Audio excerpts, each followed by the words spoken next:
ዓለም እንዳትመለስ ወደ ዓለምን መውደድ ለእግዚአብሔር ጥል እንዲሆን አታውቁምን ይላል።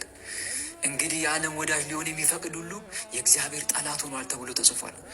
ወንድሜ የእግዚአብሔር ጠላት እንዳትሆን ወደ ዓለም እንዳትመለስ፣ ጠላት ወደ መጣህባት ዓለም እንዳትመለስ።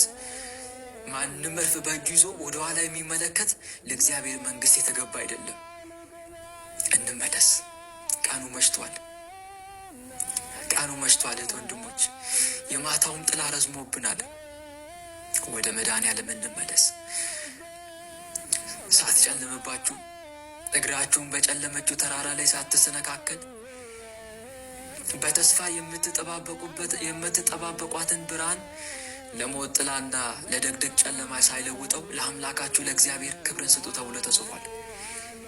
ለአምላካችን ለእግዚአብሔር ክብርን እንስጥ። አንድ የምንማረው ከዚህ ቅዱስ ይሄ ነው። ይሄ ቅዱስ ተመልከቱ፣ ጮኸ። ለካ እንዲህ አይነት መከራ ሊገጥመኝ ነው እንዲህ አለ። እኔ አላወቅኩኝም። ለካ ከፊት ለፊቴ እንዲህ አይነት አሰቃቂ መከራ አለ እንዴ! አምላኬ ሆይ ተኝቻለሁ።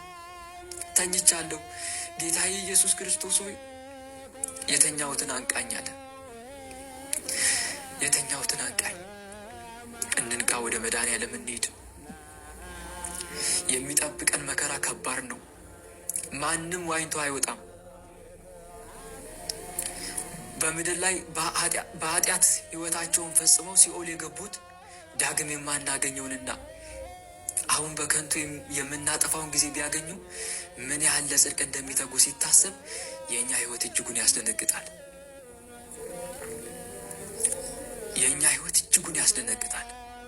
ነፍስ ከጊዜ በኋላ የሚመጣውን መራራ ሞትንና የሲኦልን መከራ አስባ እጅግ ትጨነቃለች።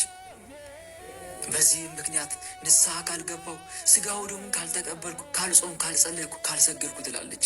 ሥጋ ግን ነገ ሞታለሁና ዛሬ ካልበላው፣ ካልጠጣው፣ ካልደነስኩ፣ ካልዘሞትኩ ይላል። እህት ወንድሞች እንንቃ። ይሄ ቅዱስ ፈራ፣ ደነገጠ። ወዮልኝ ለእኔ አለ። ወዮልኝ፣ ለካ እንዲህ አይነት መከራ ከፊት ለፊቴ ተቀምጦ ነው እንዴ እኔ በመብል ዕለት ዕለት ደስ የምሰኘው? ወዮ ለእኔ አለ። ወዮልኝ ለእኔ፣ ምን እያደረግኩ ነው ያለሁት አለ። ጨነቀው። ጮኸ ወደ መድኃኔዓለም። አስቡ፣ ጮኸ የምትለዋን ቃል እስቲ ተመስጣችሁ አሰላስሏት በሊናችሁ። ጮኸ ወደ ፈጣሪው። ጌታ ሆይ ለካ እንዲህ አይነት መከራ አለ እንዴ እኔ መቼ አወቅኩኝ?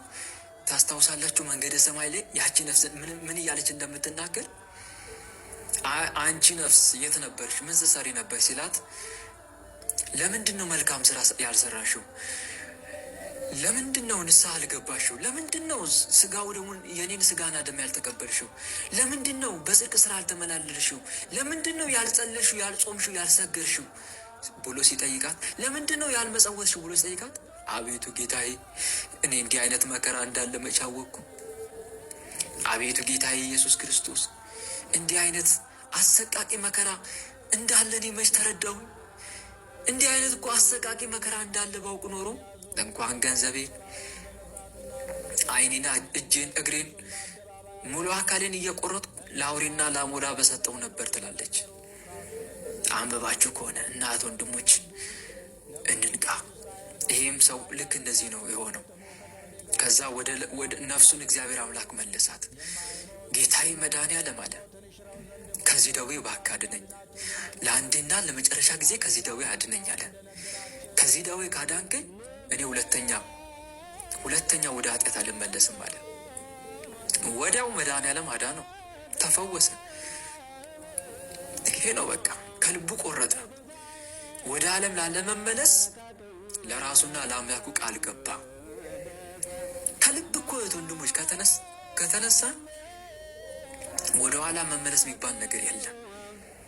በተደጋጋሚ በኃጢአት ለመውደቃችን ዋና ምክንያቶች በመጀመሪያውና ዕለት ዕለት በምንሰራው ኃጢአት የሚገቡ የዲያብሎስና የርኩሳን መናፍስቱ ግፊትና ጫና፣ ለዓመታት ያጣጣምናቸው የኃጢአታችን ትዝታዎችና ዳግም ወደ ኃጢአት ላለመመለስ የምናደርገው የልብ ቆራጥነትና የስነ ልቦና ዝግጅት እጥረት ነው።